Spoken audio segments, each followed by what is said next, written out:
Bonjour, aujourd'hui dans cette vidéo nous allons voir la perception géographique et idéologique du monde que se font les Ottomans. Donc tout d'abord, avant de commencer à expliquer cette vision, il convient que je précise que leurs visions sont en partie liées à la religion musulmane. Donc d'après les écrits de l'imam Abu Hanifa, qui est une tête pensante d'une école de jurisprudence islamique, ce dernier décrit le monde en deux antagonismes, le Dar al-Islam et le Dar al-Harb, à savoir la terre ou maison musulmane, c'est-à-dire où sont établis les gouverneurs musulmans qui font régner les règles coraniques sur leur terre, et le Dar al-Harb ou Dar al-Kufr qui sont les terres non musulmanes. Cela implique que les musulmans, pour être dans un Dar al-Islam, doivent être forcément les gouvernants et non pas les gouvernés, même s'ils sont démographiquement supérieurs. On peut voir dans cet extrait de la chaîne Hanafite Maturidite l'explication d'un imam qui reprend l'imam As-Suyuti sur ce qu'est le Dar al-Islam et le Dar al-Harb. Toutefois, il convient d'aborder leur point de vue sur la question safavide, une dynastie turque, persane et chiite installée en Iran depuis 1501 sous l'égide de leur shah Ismaïl Ier. On peut lire dans la lettre de Sélim Ier à Ismaïl Ier les considérations qu'ont les Ottomans d'obédience sunnite envers ces musulmans chiites.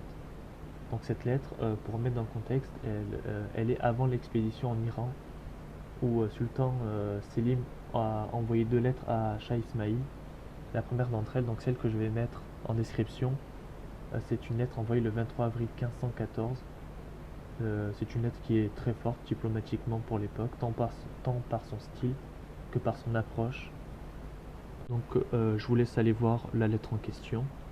Mais une fois que vous avez vu, ce qu'on peut retenir, c'est d'abord plusieurs choses. Tout d'abord, c'est la fameuse phrase « vous, qui êtes passé du coin d'une loge de derviches à la domination ». Là-dessus, il fait référence à l'origine de la dynastie des Safavides qui, initialement, étaient des derviches soufis à Ardabil dans l'actuel Azerbaïdjan.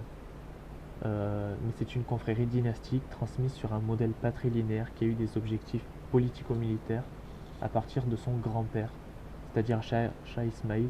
Son grand-père était Sheikh Junayd, puis il a transmis cet héritage politique aussi à son fils, c'est-à-dire au père d'Ismaïl Ier.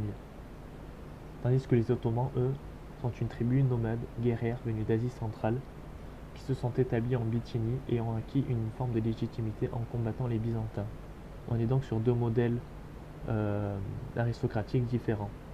Par la suite, on observe une certaine rhétorique du djihad dans cette lettre, avec des phrases comme vous avez suivi cette voie, attaqué les pays musulmans, rejeté la compassion et la honte, et ouvert les portes de l'oppression, laissé des musulmans innocents. Mais encore là, démolition de mosquées, incendie de tombes et de sépultures, la trahison des savants et des saïds, descendants des prophètes. Ici, dans cette deuxième phrase, Selim fait probablement référence à la destruction du tombeau de Abu Hanifa par Shah Ismail. D'ailleurs, je vais vous mettre aussi dans la description une photo d'un article de Jacques-Louis Gramont qui explique cet événement selon un document de l'Empire ottoman. Donc si Shah Ismail a détruit et fait brûler les ossements, c'est dû en partie à une pratique païenne turco-mongole que nous rapporte Jean-Paul Roux dans son article qui fait lui suite à l'article de Jacques-Louis Gramont que nous avons cité précédemment. Donc je vais vous mettre aussi les explications que trouve Jean-Paul Roux dans son article. Ensuite, pour appuyer son takfir, donc le takfir en fait c'est excommunier un homme de la religion musulmane, même si c'est un peu une analogie un peu limite. Donc Selim, lui, il s'appuie sur des fatwas qui sont des avis juridiques donnés par des imams. Et du coup, ces savants, eux, déclarent le Shah comme non musulman. Il déclare dans sa lettre, que du coup vous lirez, les savants ont déclaré, sur la base de preuves irréfutables, que tu es mécréant et apostat, et qu'il est obligatoire de te tuer, toi, et ceux qui te suivent. Ils ont décidé à l'unanimité qu'il est permis de piller tes biens et tes moyens de subsistance. Et dans la jurisprudence islamique, l'imam ou consensus est une condition obligatoire avant de prononcer une fatwa.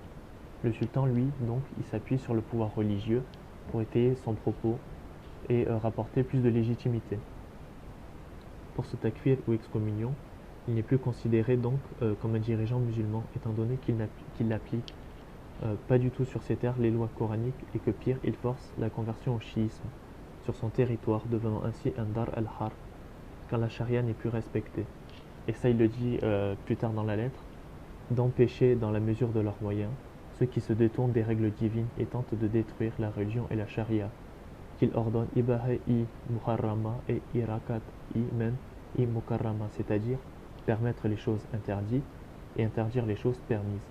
Cela évoque donc une inversion des normes religieuses assimilable à une forme d'hérésie, en faisant référence aux exactions qu'il a commises probablement à Bagdad.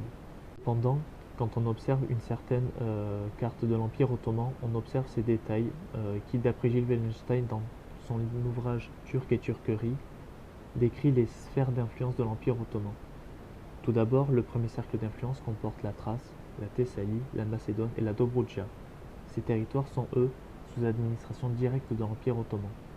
Ensuite, on retrouve la seconde sphère d'influence, sur les Balkans, qui concerne la Morée, c'est-à-dire le Péloponnèse, l'Albanie, la Serbie et le Monténégro.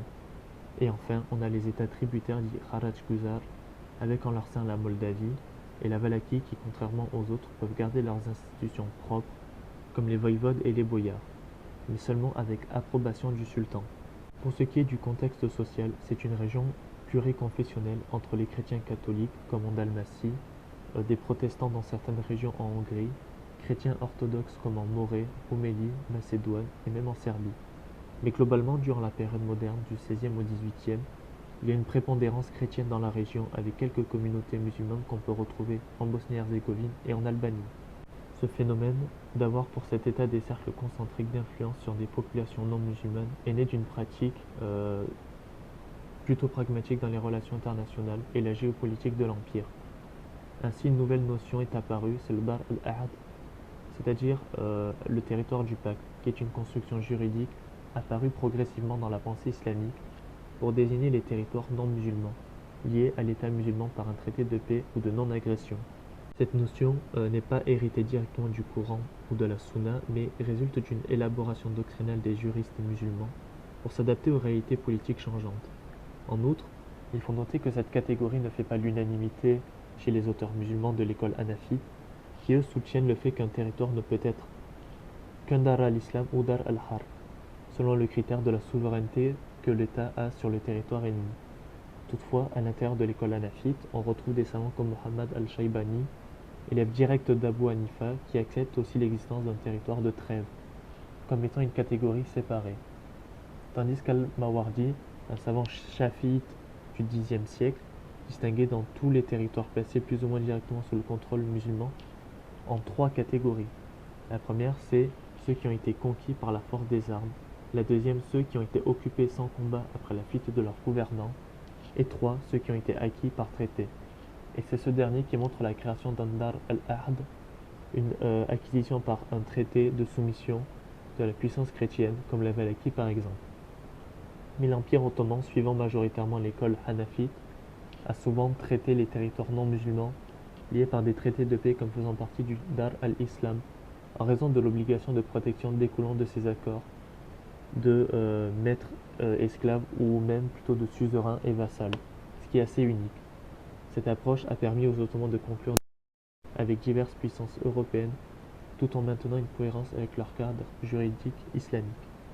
Et donc, que faire de la France? Car c'est un État qui est considéré comme allié à l'Empire ottoman, malgré que la France ne paie pas de Kharaj directement à l'Empire. Pour cela, on va analyser la lettre du sultan Soliman à François Ier que je vais également mettre dans la description.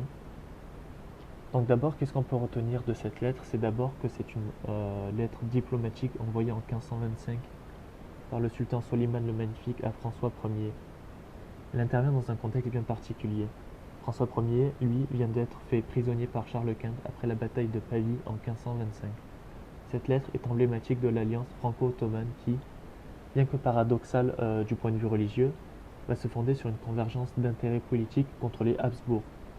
Le sultan commence par une invocation religieuse très solennelle en s'inscrivant dans une rhétorique islamique classique. Mention de Dieu, du prophète, des 4 califes bien guidés et de sa propre lignée victorieuse.